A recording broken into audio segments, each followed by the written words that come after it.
All right, so the last thing that wanted to introduce you guys is this article I read, which is the top 5 things that teachers tend to do in classrooms that shouldn't be done anymore. And I picked out 3 of them because I didn't think the other 2 were relevant to us.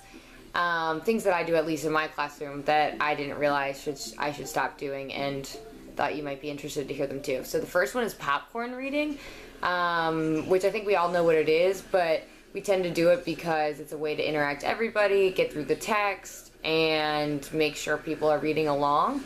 However, apparently when kids are reading out loud and reading aloud incorrectly, it can actually really hurt, and it doesn't advance kids very much. So what we should be doing instead is that we want to challenge them to read on their own. So we need to figure out ways to get them to be reading to themselves silently, or giving them silent reading with KWL charts, anticipation guides, or do some kind of reciprocal teaching. So I've been doing independent reading, or I've been reading The Crucible in my classroom in literature circles of groups of 3 or 4, and it's been working really, really well, because students they're more accountable than they were as a whole classroom. I don't have to tell kids to pick up their heads or start reading, which I had to do when we were reading together in class.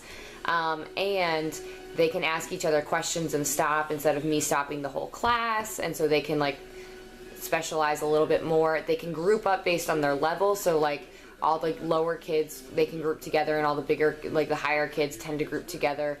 And so I can just go with the lower kids right away.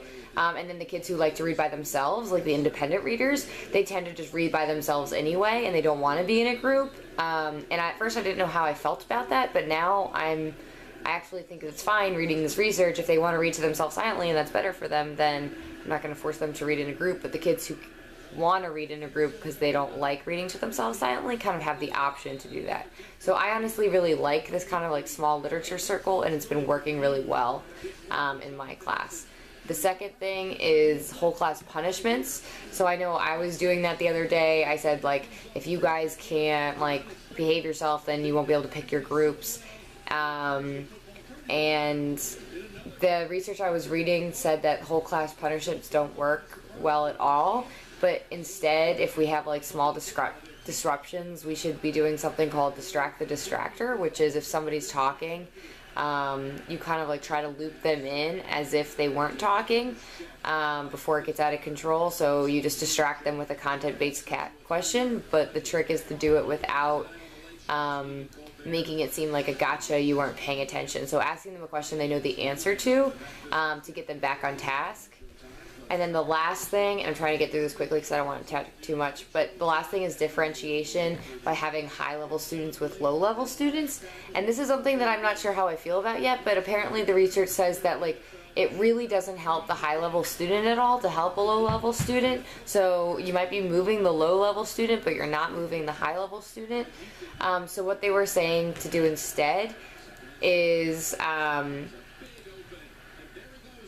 to implement learning stations, tiered assessments, orbital studies, and learning agendas, where students are given a list of tasks to complete in whatever order they want for several weeks, which I thought was really interesting because we tend to have one assignment per day in a predetermined order. But I like the idea of giving students a series of tasks, and then they determine the order that makes sense to them.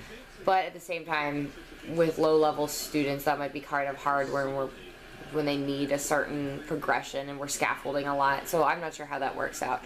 But I attached the whole article with links in it, so if you guys thought any of this was interesting, you can click on the link and see specific examples. What I planned in the agenda is for everybody to pick either a strategy that they were using and want to replace, whether it's popcorn, whole group punishment, or high-low differentiation, or pick a routine that they want to perfect or implement and incorporate that into a lesson plan, or start scripting that now in the last 10 minutes of the meeting. But that's up to you guys. That's what I kind of figured might be helpful, but if that's not helpful, obviously don't do it. All right.